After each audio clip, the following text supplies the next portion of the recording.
Hello, everyone. Thanks for joining us today. I'm really excited about introducing you to Alexandra Cousteau, who's going to be our keynote for our 2020 conference. It's coming up just in a few weeks. She is a passionate ocean advocate. And so we're going to be hearing about the important connections between water and our planet, as well as how that impacts climate change and specifically our industry. So welcome, Alexandra. Thank you so much, Lorraine. Good to have you here. Well, I was just going to ask you, there's so much going on with climate change, greater awareness, and the connections with oceans. So tell us from your perspective, what do you see as the bigger picture and the concerns and the connections between ocean and climate change? Well, I think it's important to remember that when it comes to climate change, our oceans and our freshwater are linked. We all learned about the water cycle in fourth grade or third grade, and our water system is really just one system. And so climate change accelerates the water cycle, which means that it will make strong storms like hurricanes stronger. It'll make droughts longer and drier. Whatever impacts that we feel from the water cycle as it shifts through the seasons and as we move through the months of the year, those will just get exacerbated. And I think we're seeing that now in California with the wildfires. We saw it in Australia. We're seeing it with the hurricane season. These natural events are just getting stronger and stronger and stronger. And so the impacts of climate change are being felt in freshwater systems.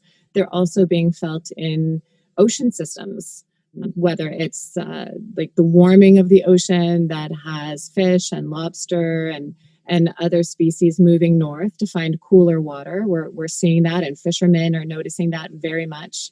So there's all sorts of cascading impacts from climate change that we're seeing expressed through the water cycle, and that comes back to touch our lives in very real ways. Absolutely. Could you dig a little deeper on the health part, the health of the oceans? You just mentioned the water temperatures and things like that. But when if the oceans are truly one of the thermometers, of our planet and how that impacts climate, could you speak just a little bit more on the health aspect of the oceans? Well, oceans are definitely feeling climate change. It's important to remember that the oceans absorb a lot of our carbon dioxide emissions, up to 30% every year. And so, that's a huge help to us, obviously, because they absorb that and they sequester a big part of it. But that's in turn causing the acidification of our oceans. That's when the carbon dioxide gets dissolved in the ocean and turns into carbonic acid. And over time, little by little, it makes it difficult, for example, for oyster larvae to form their shells. And oyster fishermen are noticing, huge mortality in their oysters when they're trying to make the jump from larva to shellfish. And there's lots of other impacts from ocean acidification. There's also the warming of the ocean, the changing currents in the ocean. All of these things come back to haunt us. And the warming of the polar regions and the melting of the ice caps that will, and I think is already being felt in places like Miami. There's flooding more and more often as sea level rises bit by bit. So these are very real challenges. I know in Louisiana, we went on expedition in Louisiana and looked at how, the coastline is moving every year because the water's.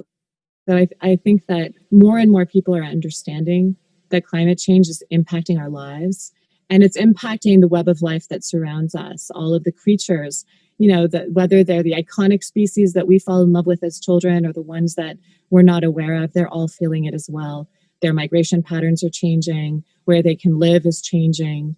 And so, they're moving away from us if we're used to them, or they're moving into where we're living as they try to find the conditions for life that they've adapted to. Right. It's just accelerating. So I think this is really the time to find a new pathway forward that allows us to mitigate the impacts of climate change, create the changes that are necessary in our lives so that we don't make this problem worse, and we're able to limit our emissions so that we can all, as a global community, reach the Paris Accords of 1.5 degrees.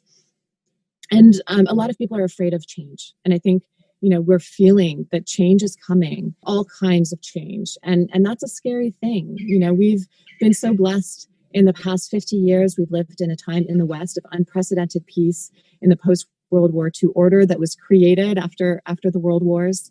And I was born into that peaceful time, and I grew up in that peaceful time, and I want to see that peaceful time continue for my children. And I think everybody, between the pandemic and the riots and this very contentious presidential campaign and all of these environmental changes and the storms and the firefires, it just feels like a very scary time when things are changing. And I think we need to understand that change is coming. It's coming whether we like it or not. And so will we hold on to the old ways and let this change wash over us and damage us?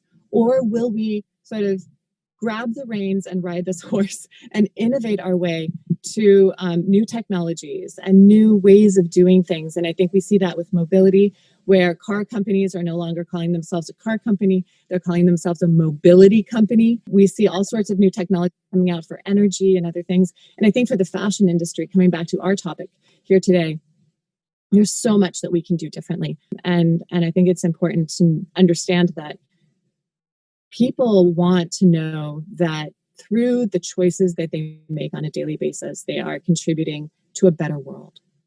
And too often we feel like, whether it's fast fashion or something else, we love that piece of clothing makes us feel beautiful, but we don't love that it's hurting our planet.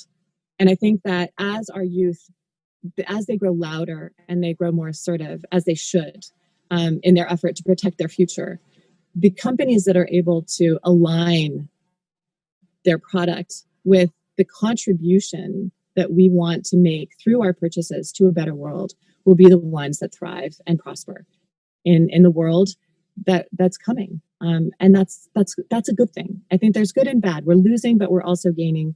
And if we look towards the future and try to, be innovative and thoughtful about the things that we create and the way that we move forward, we can build a healthy, happy, prosperous future for communities around the world.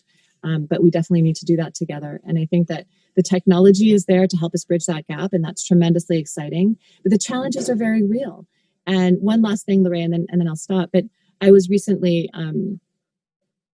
hosting a documentary for Nat Geo on plastic in the Mediterranean. And there's 4 times more plastic in the Mediterranean than in any other ocean or sea in the world.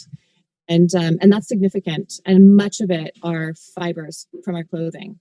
So this goes up the food chain, and it ends up in the flesh of the fish that we like to eat. This is a circle. We cannot exclude ourselves from the impacts of our choices on the natural world, because we are part of the natural world. So I think it's exciting to think about who are the innovators, who are the big thinkers, where are the ideas going to come from, how do we engage our children and our youth in implementing these new ideas and shaping this new world. That's the perspective I choose to have, because holding on to the old world and refusing to change, and at the same time feeling anxiety over what's happening, doesn't make a lot of sense to me from where I'm standing and the things that I've seen. So. Well, we certainly need to take those feelings and beliefs and turn them into actions. And so thank you, Alexandra, for joining us. We are so excited about you being our keynote speaker.